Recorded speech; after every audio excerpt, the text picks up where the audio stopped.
네, 주님께서 오늘도 우리에게 새날을 주셨습니다. 우리 찬송가 145장 우리 같이 하겠습니다. 여기 조명 왜 하나밖에 안 켰어요? 145장 우리 같이 찬송하겠습니다.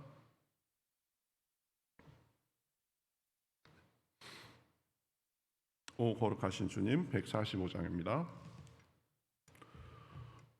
오 거룩하신 주님 그 상하신 머리 조롱과 욕에 쌓여 가시관 쓰셨네. 아침 해처럼 밝던 주님의 얼굴이 고통과 지옥으로 창백해지셨네. 주 당하신 그 고난 죄인 위함이라. 내 지은 죄로 인해 주 형벌 받았네. 내 주여 비옵나니 이 약한 죄인을 은혜와 사랑으로 늘 지켜주소서. 나 무슨 말로 주께 다 감사드리랴.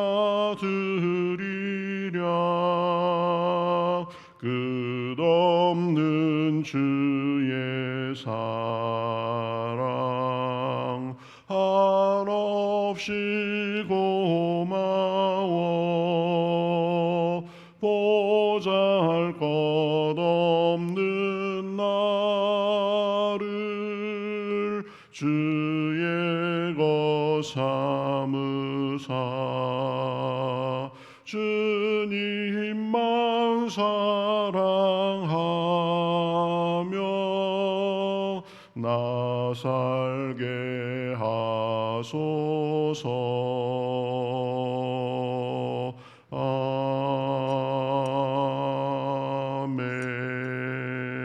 아멘. 네, 우리 같이 기도하시겠습니다. 하나님 감사합니다. 간밤에도 지켜주시고 오늘 또 이렇게 주님 앞으로 발걸음을 옮겨 예배하며 찬송하며 나아가게 하시니 감사합니다. 하나님 우리를 위해서 고난받으시고 우리를 위해서 고통과 수욕을 당하시고 그래서 우리가 주님의 그 고난과 주님의 고통으로 인하여서 자유함을 얻고 하나님의 자녀가 될 수 있는 은혜로 인하여 감사합니다. 하나님 우리가 누리는 이러한 삶이 그저 거저 주어진 것이 아니라 하나님의 아들의 그 보혈의 공로와 그 고통으로 인하여서 주어진 것을 알아 늘 겸손히 감사하며 또 그 고난과 그 고통을 본받으며 살기에 부족함이 없도록 인도하여 주시옵소서. 오늘도 말씀을 들을 때에 귀를 열어 주시옵시고 마음에 깨달음이 있게 하시고 그것이 삶 속에서 열매 맺고 주님을 기쁘게 하며 또 사람들에게 덕이 되고 우리 가운데에 늘 충만함이 넘쳐날 수 있도록 인도하여 주시옵소서. 시종을 주님 앞에 맡기며 살아계신 예수님의 이름으로 기도하옵나이다. 아멘. 자, 성경 말씀 사도행전 5장 1절에서 11절입니다. 사도행전 5장 1절에서 11절 말씀.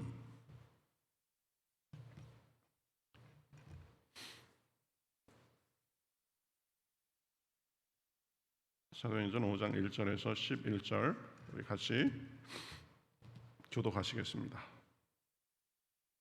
5장 1절에서 11절. 아나니아라 하는 사람이 그의 아내 삽비라와 더불어 소유를 팔아 그 값에서 얼마를 감춤해 그 아내도 알더라. 얼마만 가져다가 사도들의 발 앞에 두니 베드로가 이르되 아나니아야 어찌하여 사탄이 내 마음에 가득하여 내가 성령을 속이고 땅값 얼마를 감추었느냐. 땅이 그대로 있을 때에는 내 땅이 아니며 판 후에도 내 마음대로 할 수가 없더냐. 어찌하여 이 일을 내 마음에 두었느냐. 사람에게 거짓말한 것이 아니요 하나님께로다. 아나니아가 이 말을 듣고 엎드려져 혼이 떠나니 이 일을 듣는 사람이 다 크게 두려워하더라. 젊은 사람들이 일어나 시신을 싸고 매서 나가 장사하니라. 3시간쯤 지나 그의 아내가 그 일어난 일을 알지 못하고 들어오니 베드로가 이르되 그 땅 판값이 이것뿐이냐 내게 말하라 하니 이르되 예 이것뿐이라 하더라. 베드로가 이르되 너희가 어찌 함께 꾀하여 주의 영을 시험하려 하느냐. 보라 내 남편을 장사하고 오는 사람들의 발이 문 앞에 이르렀으니 또 너를 메어 나가리라 내가리라 하니 그가 베드로의 발 앞에 엎드러져 혼이 떠나는지라. 젊은 사람들이 들어와 죽은 것을 보고 메어다가 그의 남편 곁에 장사하니 온 교회와 이 일을 듣는 사람들이 다 크게 두려워하니라. 아멘. 자, 오늘 우리가 읽은 말씀은 아나니아와 삽비라 사건이죠. 초대교회의 아주 비극적인 그런 일입니다. 성령의 역사가 한참 지금 막 일어나고 그래서 초대교회가 아주 분위기가 좋게 그렇게 가던 중이었는데 뜻하지 않게 너무 의외스러울 정도로 아주 그 사람들의 태도도 그랬고 또 하나님께서 거기에 대해서 이렇게 하신 것도 보면 정말 두려울 정도로 그런 사건이 이 아나니아와 삽비라 사건입니다. 아나니아와 삽비라는 이 얘기 말고는 나오는 데가 없어요. 그래서 어떤 사람이었는지 구체적으로 알 수가 없습니다. 어쨌든 그 아나니아와 삽비라도 초대교회에 이제 은혜를 받고 믿음 생활을 한 그런 사람인 것 같은데요. 아나니아는 남편이고 삽비라는 부인인데 이 사람들이 이제 초대교회 사람들이 자기 물건을 팔아가지고 서로 통용하고 뭐 자기 소유를 자기 것이라고 주장하는 사람이 없고 막 이런 분위기가 되니까 자기들도 다 소유를 팔아가지고 우리도 드리자 아마 이렇게 됐겠죠. 그런데 그 소유를 판 것을 다 갖다 드리지 않고 보면 얼마를 감추었습니다. 서로 알고 얼마를 감추고 나머지만 드리자 이렇게 된 거예요. 그런데 이제 그 일부를 갖다가 이렇게 드리니까 베드로가 이 성령의 감동으로 알았던 것 같습니다. 그래서 보면 3절에 보면 아나니아야 어찌하여 사탄이 내 마음에 가득하여 내가 성령을 속이고 땅값 얼마를 감추었느냐 이럽니다. 그러니까 그러면서 이렇게 거짓말한 것이 그게 나를 속인 게 아니고 하나님을 속인 거다. 그 말이 떨어지자마자 아나니아가 엎드러져서 혼이 떠났다. 그래가지고 젊은 사람들이 시신을 메고 나가서 장사했다. 그래 아나니아는 거짓을 말하면서 자기가 감춰둔 것 그것을 감춰두고 일부만 드리다가 이런 일을 당한 거죠. 이제 그 후에 3시간쯤 후에 그 아내 삽비라가 왔습니다. 자기 남편이 죽었다는 것을 알지 못했습니다. 그래서 이제 삽비라가 오니까 이 베드로가 물어봤죠. 8절에 보면 그 땅 판값이 이것뿐이냐. 그러니까 삽비라도 아무것도 모르고 우리가 이 땅 판값 다 이겁니다. 그러니까 또 9절에 보면 이렇게 말하죠. 베드로가 이르되 너희가 어찌 함께 꾀하여 주의 영을 시험하려 하느냐. 그래가면서 내 남편을 장사하고 오는 사람들의 발이 문 앞에 이르렀으니 또 너를 메어 내가리라. 그러자마자 그 아내 삽비라의 혼도 떠나가서 졸지에 그냥 몇 시간 사이에 남편과 아내가 죽게 되고 그래서 사람들이 그 아내도 그의 남편 곁에 장사했다라는 그런 내용입니다. 이 하나님께서 어떤 때는 아주 그 단호하게 뭐 가차없이 그렇게 행하실 때가 있습니다. 구약에도 보면 그 아간이라는 사람이 보면 하나님의 말씀을 어기고 그 전리품을 취하고 그러다가 결국에는 벌을 받았는데요. 이 아간의 사건과 비슷합니다. 하나님의 뜻을 거역하고 또 탐욕에 사로잡혀서 행동하고 그래서 결국에는 끔찍한 징벌을 받았던 것을 볼 수 있습니다. 하나님께서 왜 그렇게 단호하게 아주 그 좋았던 분위기에 찬물을 끼얹듯이 그럴까? 성경에서 왜 그런가에 대해서는 구체적으로 설명을 안 하기 때문에 우리가 단정적으로 말할 수는 없습니다. 그렇지만 그 하나님의 역사가 지금 도도하게 그렇게 쫙 흘러가는데 거기에 대해서 역행하고 그러는 면이 있어서 그 부분에 대해서는 하나님께서 더 번져나가거나 이런 것들을 방지하기 위해서 단호하게 하신 것이 아닌가 이렇게 우리가 생각해 볼 수 있습니다. 오늘은 우리가 지금 이 아나니아와 삽비라 사건을 통해서 얻을 수 있는 다른 차원의 교훈 한 3가지 정도를 우리가 좀 간략하게 살펴보려고 하는데요. 오늘 이 아나니아 삽비라 사건을 통해서 알 수 있는 첫 번째 교훈은 뭐냐면 우리의 생각과 우리의 말 그리고 우리 행동에 사탄이 언제든지 틈을 탈 수 있다라는 것입니다. 그러니까 늘 그 사탄이 우리를 삼키려고 그렇게 늘 기회를 엿보고 있다라는 사실을 우리는 분명히 알아야 됩니다. 사실 아나니아와 삽비라도 보면 좋은 마음으로 시작한 거죠.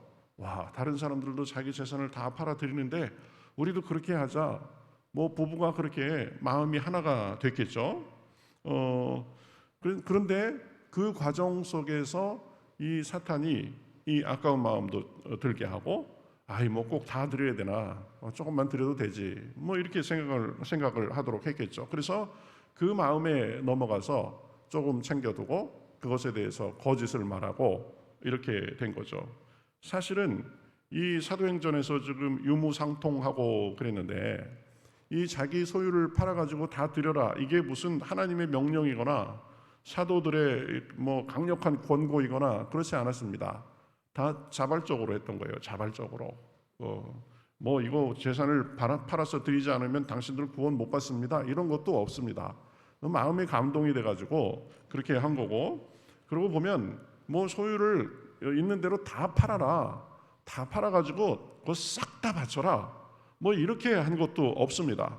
아마 부분을 바쳤기 때문에가 문제가 아니라 부분을 바치면서 전부 다인 것처럼 그렇게 거짓을 말하고 속이려고 했던 그것이 잘못이었을 겁니다. 어쨌든 자원하는 마음으로 드리려다가 아까운 마음이 들고 그래서 결국은 죄에 빠지게 된 것이죠. 아까운 마음이 들고 하는 과정 속에 누가 있었냐면은 사탄이 있었다라는 것입니다. 그래서 3절에 보면 사탄이 내 마음에 가득하여 이렇게 말한 것을 볼 수 있습니다. 우리 삶 가운데서도 이 사탄이 생각에 또 우리 틈을 타고 우리가 그 부분에 대해서 깨어있지 않으면 그럴 수 있다라는 것입니다.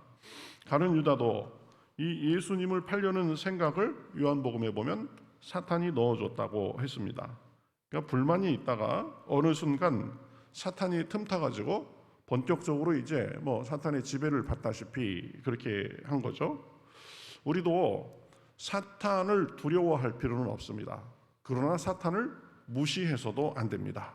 언제나 우리의 틈을 탈 수가 있기 때문이다. 특히 생각으로부터 우리 틈을 타는 게 많죠. 그래서 그 생각이 곧 그 사람의 말과 행동으로 연결되니까 그렇게 되는 거죠.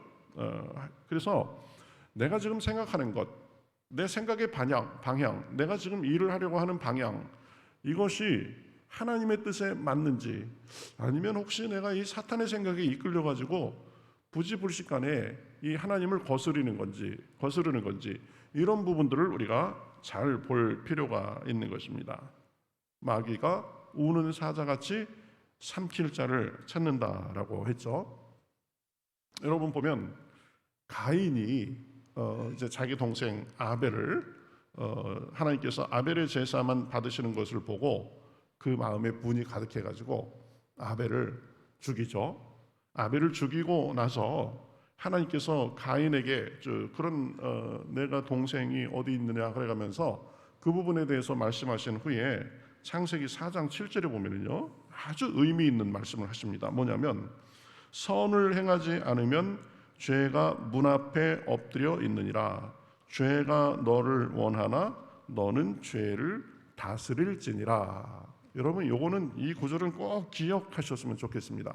마귀가 오는 사자같이 삼킬 자를 찾는다. 이것도 우리가 꼭 알고 있어야 되고요. 그 다음에 죄가 문 앞에 엎드러져 있다. 이게 굉장히 아주 의미심장한 표현입니다.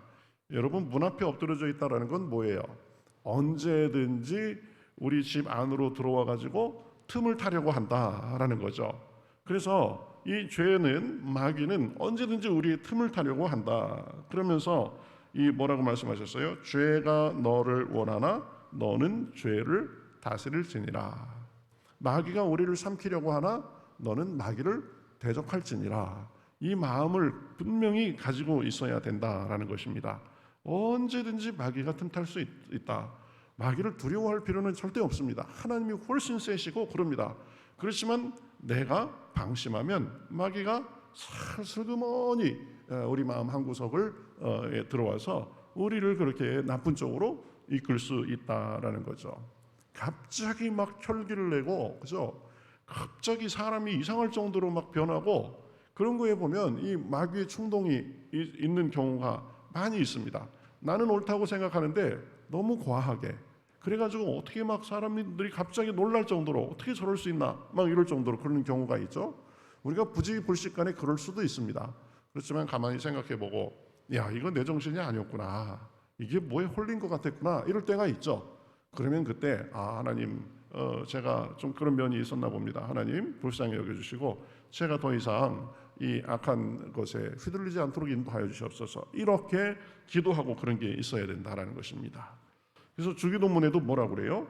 우리를 시험에 들게 하지 마옵시며 이렇게 말합니다. 여기서 시험은 유혹을 말하는 거예요. 유혹, 우리를 넘어지게 하는 것, 그런 것에서부터 우리를 지켜주십시오. 그러면서 다만 악에서 구하옵소서 이렇게 기도하죠. 우리를 시험에 들게 하지 마옵시고 다만 악에서 구하옵소서. 그러니까 악에서 구해 주시옵소서라는 것은 악함, 이거로부터 우리를 구해 주시옵소서 이런 뜻도 되지만 악한 자라고도 볼 수 있습니다. 악한 자가 누구예요? 마귀죠. 악하게 우리를 미혹하고 유혹하고 넘어지게 하는 자에서 우리를 구해달라고 주기도문에도 그런 내용이 있는 것입니다. 그래서 언제든지 우리가 조금 방심하고 그 부분에 대해서 개념을 갖고 있지 않으면 언제든지 마귀가 틈탈 수 있다라는 겁니다. 그걸 늘 기억해야 돼요. 우리가 여러분 집에서 가스나 아니면 또 멀리 좀 집을 비울 때나 이런 때는 보면 문단속이 잘 됐는지, 그렇죠? 혹시 집에 허점이 없는지 이걸 늘 살피죠. 왜 그래요? 언제든지 잘못하면 다른 사람이 들어와 가지고 우리의 살림에 손을 댈 수 있기 때문에 늘 방비를 하는 거죠. 뭐 요새는 옛날처럼 그렇게 도둑이 많지는 않은 것 같아요. 근데 뭐 옛날에는 도둑이 참 많았어요. 보면 시골에도 보면은 뭐 곡물 같은 거 한참 말려가지고 할 때 이거 싹 가져가고, 저희도 그 시골 지역에 살 때 보면은 저희 예배 드리러 간 사이에 수요 예배, 뭐 주일 예배, 저녁 예배 간 사이에 도둑이 와가지고 뭐 그냥 문을 다 뜯고 뭐 하여튼 그런 적이 여러 번 있었습니다. 그러니까 늘 보면 우리가 조금 이라도 이 방심하면 그런 경우가 있을 수 있다라는 걸 대비하는 것처럼 마귀에 대해서도 그렇다. 아나니아 삽비라 참 좋게 생각하고 좋은 마음으로 드리려고 했는데 보면 그렇게 결국은 불행하게 그렇게 끝난 데는 사탄이 있었다라는 것입니다. 그 다음에 두 번째 교훈은 뭐냐면 사람에게 하는 것이 곧 하나님께 하는 것이다 라는 것을 우리가 기억할 필요가 있습니다. 3절 하반절에 보면 내가 성령을 속이고 땅값 얼마를 감추었느냐. 물론 하나님 앞에 드리는 거였으니까 하나님을 속인 것도 되지만 베드로에게 보면 이제 보이는 현상에 있어서는 베드로에게 다 드리는 것처럼 그렇게 했던 거죠. 그것에 대해서 베드로는 너희가 지금 나만 속인 게 아니다. 하나님도 속인 것이다. 성령을 속인 것이다. 분명하게 말하는 것을 볼 수 있습니다.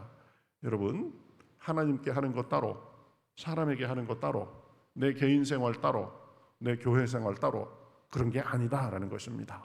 우리의 일거수일투족, 우리가 혼자 있을 때나 또 우리가 다른 아주 보잘것없는 사람을 대할 때나 어떤 때든지 그것이 곧 하나님께 하는 것이다라는 사실을 우리가 기억할 필요가 있습니다. 그래서 이 성경 말씀에 보면 모든 사람에게 하는 것을 주께 하듯 하라 이런 명령도 있죠. 그러니까 사람에게 함부로 하지 말고 거짓말하고 또 무시하고 그러면 그것이 하나님께서 보시기에 하나님 앞에도 죄가 된다라는 것입니다. 십계명도 그렇죠. 1계명부터 4계명까지는 하나님께 대한 것이고 5계명부터 10계명까지는 사람과 사람 사이의 이 계명이죠. 그런데 사람과 사람 사이에 잘못하는 것도 그것이 곧 하나님 앞에 죄가 되는 겁니다. 늘 기억해야 됩니다. 하나님께 하는 것 따로, 사람에게 하는 것 따로. 어떤 부분 그러죠. 난 뭐 사람 눈치 안 봐. 뭐 사람은 신경 안 써. 그래가면서 하나님 앞에만 잘하고 내가 하나님 앞에만 똑바로 살면 되지. 내가 왜 뭐 눈에 보이는 사람에게 신경 쓰냐. 반은 맞고 반은 틀리는 말입니다. 하나님만을 의식하고 하나님의 기준에 맞게 사는 것은 맞는 얘기입니다. 그런데 그것 때문에 사람들을 무시해라 그것이 아닙니다. 사람을 늘 대하면서도 늘 내가 사람 대할 때 하나님께서 나를 보신다. 그래서 사람에게 하듯 하지 말고 하나님께 하듯 하는 그런 게 있어야 된다라는 것입니다. 여러분 탕자의 비유 있죠. 탕자의 비유에 보면 탕자가 이제 자기 재산을 다 소진하고 고생하다가 내가 아버지께 돌아가야 되겠다. 그래가면서 내가 아버지께 돌아가면 뭐라고 말할까? 그러면서 스스로 이제 내가 이렇게 말해야 되겠다 하는 장면이 있죠. 거기에서 뭐라 그래요? 아버지한테 돌아가가지고 내가 하늘과 아버지께 죄를 지었사오니 이렇게 자기가 죄를 고백하겠다 이런 장면이 나옵니다. 여러분 보면 아버지께 죄를 지은 거죠. 아버지께 잘못한 거죠. 그런데 그 아버지께 그렇게 불효하고 자기가 방탕하고 그런 것이 결국에 하나님께 죄가 된다라는 것을 탕자도 알았던 거죠. 그렇죠? 그러니까 우리가 사람에게 하는 것 따로 하나님께 하는 것 따로 그렇게 안 된다. 모든 거짓말, 정직하지 않은 것, 막 사는 것, 막 행동하고 방탕하고 이런 것 그런 것이 결국은 다 하나님께 대한 잘못이다라는 것을 알아야 됩니다. 그래서 사람들을 대할 때도 늘 하나님께서 나를 보고 계신다. 그런 마음으로 그런 태도로 우리가 대해야 된다라는 것입니다. 그다음에 마지막은 보면 이 아나니아와 삽비라의 사건으로 인해서 11절에 보면 온 교회와 이 일을 듣는 사람들이 다 크게 두려워하니라 이렇게 말하고 있습니다. 그러니까 이 하나님의 지금 아나니아와 삽비라의 죽음으로 인하여서 굉장히 이 두려움이 있었겠죠. 결국은 하나님이 하신 일이니까요. 하나님은 친밀함의 대상이지만 우리가 늘 기억해야 되는 것은 경외의 대상이다라는 걸 기억할 필요가 있습니다. 하나님을 친밀하게 대하고 하나님을 사랑하고 하나님은 우리에게 푸근한 분이고 그렇지만 그렇다고 해서 우리가 막대하고 그래야 될 분이 아니다. 그렇죠? 경외해야 된다. 만만한 사람 대하듯이 만만한 친구 대하듯이 그러면 안 된다. 그래서 시편에 보면 하나님에 대해서 뭐라고 그래요? 너는 하나님 앞에 그 앞에 떨며 즐거워할지어다 이렇게 말합니다. 하나님은 우리에게 기쁨을 주는 분이고 우리에게 친밀한 분이다. 그렇지만 떨며 경외감으로 하나님을 대해야 된다라는 것입니다. 하나님 안에서 진정한 자유와 기쁨이 있지만 그 자유는 방종의 자유가 아닙니다. 분명한 범위와 한계 내에서의 자유입니다. 그래야 그 하나님과의 관계, 하나님을 섬기고 기쁨의 관계가 온전하고 오래 갈 수 있다라는 것입니다. 하나님은 우리를 자유를 주시는 분이시고 하나님은 우리에게 친밀하게 대하시는 분이시고 부담 없이 대해 주시는 분이시다. 그러나 그렇다고 해서 아무 제한도 없이 한계도 없이 그러면 안 된다. 크리스찬의 삶은 자유의 삶이다. 그렇지만 자유는 방종이 아니다라는 거죠. 얼마 전에 뭐 한 일주일 됐나요? 타이거 우즈, 유명한 골프 선수 타이거 우즈가 운전하고 가다가 굉장히 아주 큰 사고가 났죠. 뭐 차를 보니까 밑으로 떨어져 가지고 뭐 앞뒤가 완전히 찌그러져 가지고 앞뒤는 형체를 알아볼 수 없을 정도로. 그런데 그럼에도 불구하고 그 탔던 사람들이, 승객이 탔던 그 안의 공간은 전혀 상하지 않고 그대로 유지돼 가지고 타이거 우즈가 뭐 골절상만 있고 지금 회복 중이라고 하잖아요. 그걸 보면서 우리가 자유가 뭔가 그것에 대해서 생각해 볼 필요가 있습니다. 좋은 차고 내가 돈이 있고 그러니까 난 자유다 해가지고 뭐 좋은 차라고 해서 막 차를 뭐 아무데나 막 그냥 쌩쌩 달리고 뭐 커브길에서도 자기 마음대로 간다고 직진하고 그러면 어떻게 되죠? 자기만 손해인 거죠. 사고 나는 거죠. 아마 타이거 우즈가 졸았지 않았을까 이렇게 생각하는데요. 커브길에서 그래서 커브도 안 들고 그냥 직진해서 간 겁니다. 직진하는 건 자유죠. 그렇지만 그 범위를 벗어난 자유는 대가를 치르게 된다. 타이거 우즈 죽다가 죽을 뻔하다가 산 거죠. 자유의 진정한 의미를 이런 경우를 통해서 알 수 있는 것입니다. 운전하면서 나는 자유라고 마음대로 가면 안 되는 것입니다. 길 위에서 한정된 그런 제한 내에서 운전할 때만 운전을 즐기고 안전하게 다닐 수 있는 것입니다. 하나님을 섬기면서도 마찬가지죠. 그 율례와 말씀을 따라서 섬겨야 되는 것입니다. 오냐 하니까 하나님이 자기 그냥 만만한 친구처럼 이렇게 대하면 안 된다라는 거죠. 하나님은 만홀히 여김을 받지 않는다라고 했습니다. 늘 경외심이 동반해야 되는 거다. 아나니아와 삽비라 사건은 참 불행한 사건입니다. 여러분 기억하세요? 우리의 생각과 말, 행동에 사탄이 틈탈 수 있습니다. 그러니까 늘 그 부분을 의식하면서 조심해야 된다. 하나님의 도움을 구해야 된다. 그리고 사람에게 하는 것이 결국은 하나님께 하는 것이다. 그래서 사람을 대할 때나 누구를 대할 때 늘 나의 모든 것을 하나님께서 보고 계신다. 그런 것을 의식하며 살아야 된다라고 했습니다. 또 하나님은 친밀하신 분이시지만 늘 경외의 대상이다. 우리가 그렇게 쉽게 생각하고 그러면 안 된다라고 했습니다. 오늘도 이러한 교훈들을 잘 생각하면서 우리 하나님의 은혜와 긍휼을 구할 때에 사탄을 이기고 또 사랑과 섬김의 마음으로 살게 해주실 것입니다. 오늘도 우리 하나님과 동행하면서 늘 하나님의 권능으로 사탄도 이기고 사랑하며 살고 또 그래서 주님과의 친밀한 관계 속에 은혜와 축복이 넘치는 그런 하루가 되시기를 주님의 이름으로 축복합니다. 예, 우리 찬송가 190장 우리 같이 찬송하겠습니다. 190장입니다. 성령이여 강림하사 우리 같이 찬송하겠습니다. 성령이여 강림하사 나를 감화하시고 애통하며 회개한 맘 충만하게 하소서. 예수여 비오니 나의 기도 들으사 애통하며 회개한 맘 충만하게 하소서. 성령이여 강림하사 그 신 권능 주소서. 원하옵니 충만하게 하소서. 예수여 비오니 나의 기도 들으사 애통하며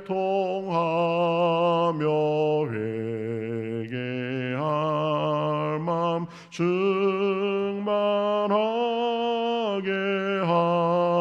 하소서. 정케하고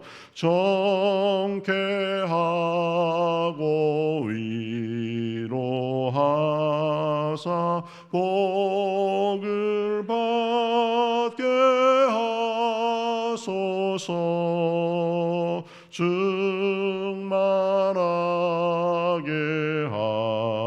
하시오니 무한 감사합니다. 예수여 비오니 예수여 비오니 나의 기도 들으사 애통하며 회개한 맘 충만하게 하소서.